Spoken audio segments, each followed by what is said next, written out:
Scorpio 7, Deep Sea Divers. The ocean is our metaphor, and it's a good metaphor for the deep workings of the unconscious. It's deep and dark and mysterious, and we can't actually do very much to understand it unless we delve in the way a diver does, with an approach to it which is intense and passionate and committed, knowingly going places which are dangerous, puts us into a certain state of mind.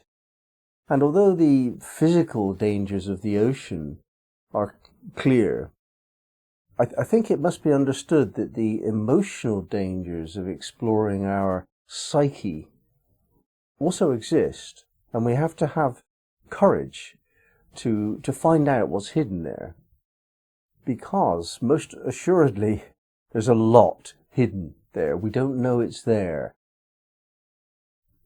When we were tiny babies, things happened to us which disturbed our sense of security, primarily.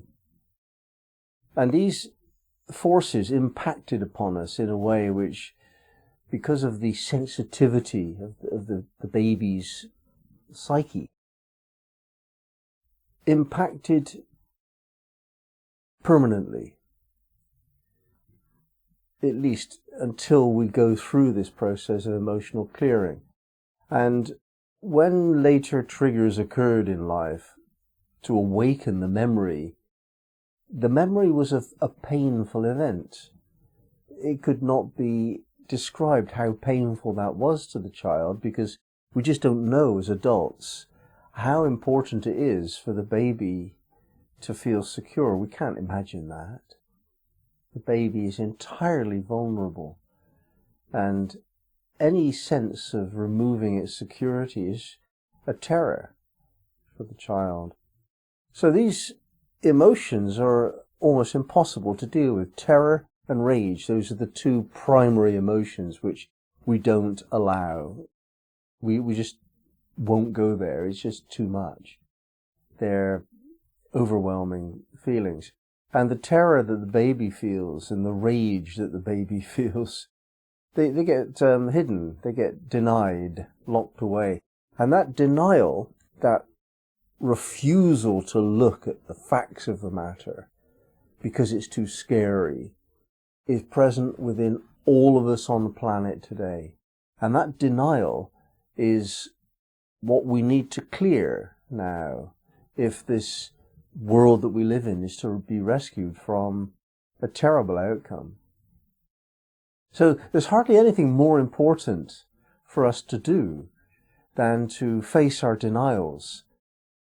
Now, what we mean by that is to look at our feelings, the ones that we don't want to look at. We get triggered. This is the process of life. Because we have this within us, uncleared, its power of magnetism draws events to trigger it again and again and again. And every time the emotion tries to come up and express itself, and we repress it again, it becomes more magnetic and pulls a more dramatic, challenging emotional experience to awaken it. It needs to awaken and be cleared. So we wonder why things happen to us in the world which we don't want and we haven't chosen. And here's the answer. Well, we did choose it. We chose it unconsciously. The repressed emotion within us has chosen to experience these difficulties in life with the express intention of reawakening the painful feelings. Those are the feelings that we drink away when we go to the pub, or we go to the doctor and get a pill so that we don't have them. Those feelings, those are the ones, well, we must clear them, or it will repeat with increasing intensity. And the way to clear them is to explore our personal history, even the history that we have before we can remember. That may sound impossible, but it's not. Certain therapies exist where you can just go back at a very young age indeed, even prenatal. You can imagine yourself in the womb. And that imagination is equivalent on the body level, the somatic level, to a memory. And if we use these techniques to go back and relive the painful feelings that we had as babies, then we can give voice to them. That's the voice. That's a real difference between thinking and speaking. We need to give voice to these feelings. As you give voice to feelings, the tone changes, and the physical body experiences it. The experience of clearing becomes real on a physical level, whereas the mind, writing it down, for example, is better than thinking it, because it's also physical, but it's still not the voice. So we need to give voice to all of our rages, all of our terrors, all of the softer versions of that came out of that, until we have cleared the primary problem that we almost certainly have. Almost everyone that you will ever meet has not cleared their essence problem. And so they're going around in a state of denial. And some of these denials, many of these denials, are denied rage and terror. And if you look at what happens when you deny feelings, you look at the news and you'll see the events in the world. That's what happens. It's unconsciously externalized. You don't know it's yours because it's unconscious, and you don't know it's yours because it's externalized and it looks out there. It looks different from in here. But war, for example, where rage and terror are actually enacted on a physical level, we're all responsible for that until and unless we have cleared our own rage and terror. Collectively, we have created war. And it's no good proclaiming peace and marching. I mean, if you look at protests on the street, they don't always stay peaceful.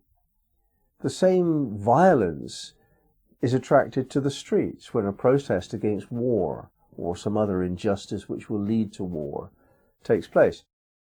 This energy of conflict and violence and rage and terror, this energy is there on the streets during a protest, as it is in war, as it is in the domestic dispute. So often a man and a woman who say that they love each other become their own most hated, worst enemies, and they express their most extraordinary feelings at each other of hatred and violence.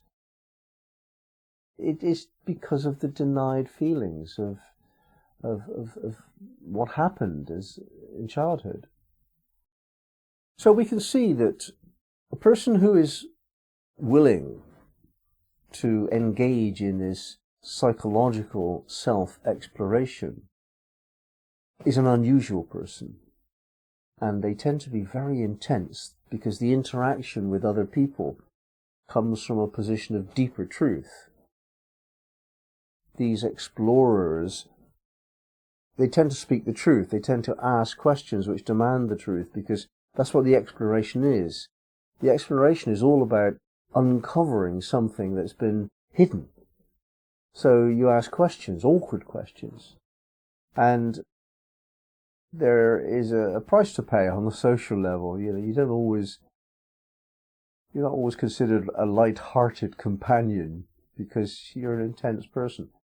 However, as the clearing occurs bit by bit, and it does occur in stages rather than all at once, the heart opens. In other words, you can feel love more deeply. You can radiate love more warmly and more fully and more generally. The heart is rewarded for this work, and you become a warmer, more loving person as you do this. And you also tend to seek examination.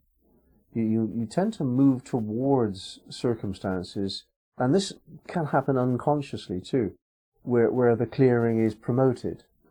I went through this process myself, and a part of it was unconscious.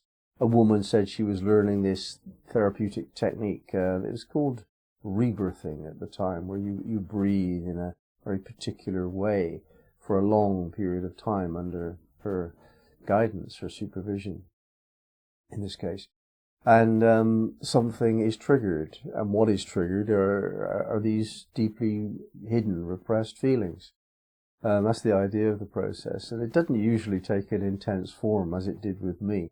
I just thought it was going to be some kind of psychological massage, deep breathing for a long time with somebody there holding you. It just seems so relaxing and nice. But what happened to me, I got lost in some extraordinary experience, and I screamed, a primal scream. My whole body was screaming. I mean, I didn't have anything else going on in my mind. I was just the scream. And this was the emotion releasing in cathartic form.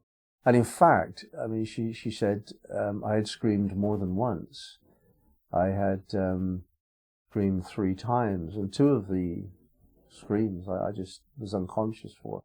So, now that's just me. That doesn't mean that you've got to go through that.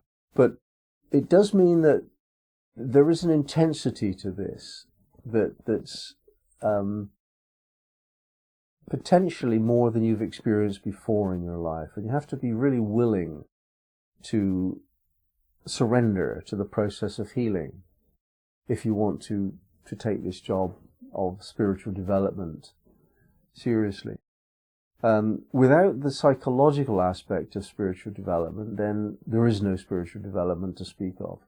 The people that have an idea of what spirituality is, of what philosophy they hold, of what wisdom that they have, these people think they know the answer. But if they are not emotionally clear, then they don't know the answer. So be aware that lecturers in spiritual questions are just that. If you can't feel that person's heart as they're teaching you spiritual teachings, then, well, question it more deeply. It's the heart is evidence of spiritual awakening. The mind is not. So if you're serious about your spiritual quest and you really want to go through all that is necessary in order to become spiritually awake, to become wise in the ways of the world, to become able to help people who need help, if that's what you've decided to do, then you have to clear your denials, and you have to do this through an intense process. Psychotherapy is what does the job. There are other techniques. For me, dance was good. The process in Sufism called zikr was good. There's other techniques apart from psychotherapy. And I don't think psychotherapy always goes the full distance. But in the end, you have to clear your denied emotions, or you cannot progress spiritually.